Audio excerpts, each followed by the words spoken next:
Thank you so much for all your response to my last video and for your good wishes for my family.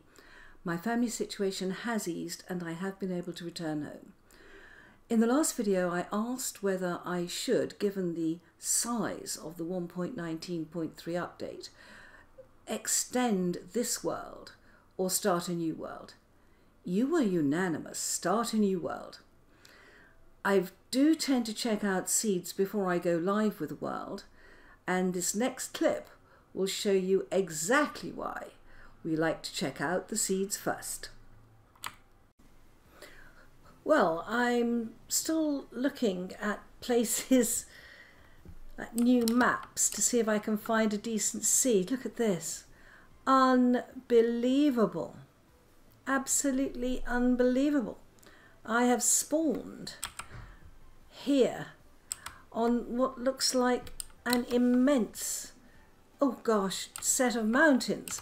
This reminds me of my first ever spawn in Vintage Story, where I spawned halfway up a massive cliff, and I've done the same here. And this is just an insane spawn. I am so high up.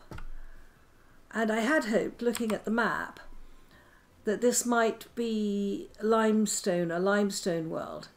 But in fact it's granite. Let's come out.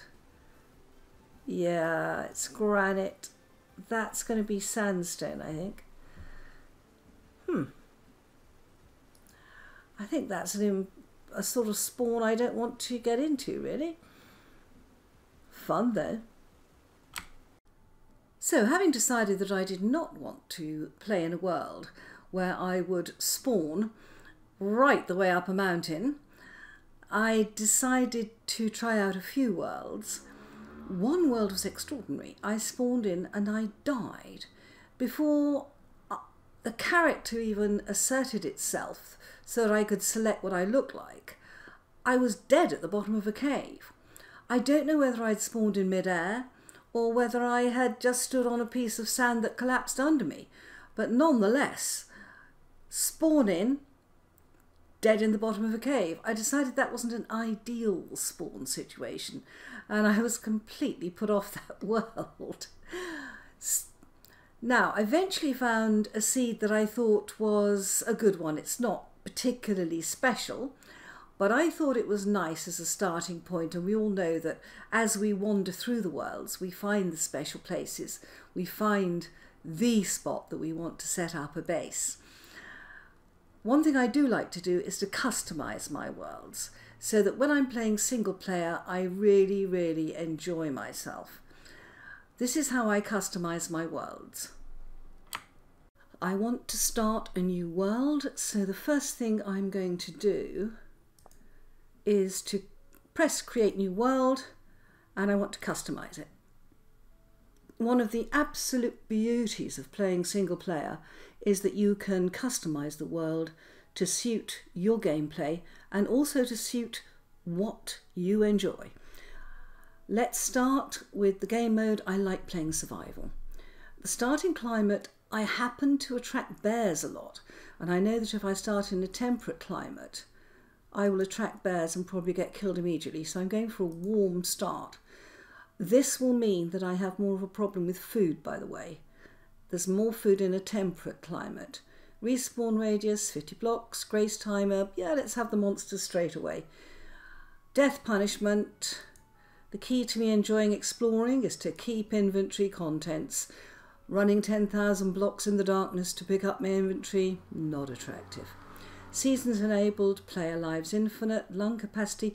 I do like just a tad more, 60 seconds. Days per month, fine. True winters enabled. Block gravity, that's fine for me on sand and gravel. Cave-ins disabled, good. I don't want to underground farm. Body temperature, that's okay. We'll stick with the normal.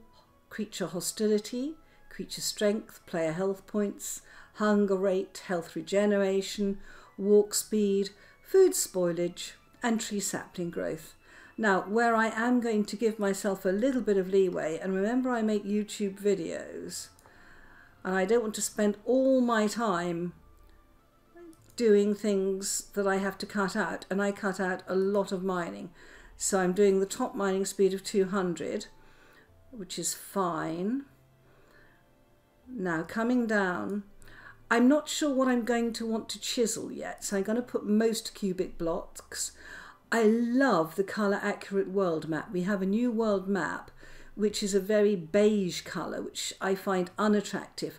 I like looking for different rock types. I like looking for different things that you can only see on the colour accurate map. So I'm going for that. Then coming down, the temporal storms I'm fine with, but where it comes to sleeping, it will be a long time before I have a bed. But I'm going to put allowed. Climate distribution is the biggest change for me in single player. I change it to patchy. And that for a single player is fantastic. You can go from climate to climate very quickly. I'm leaving all this as normal.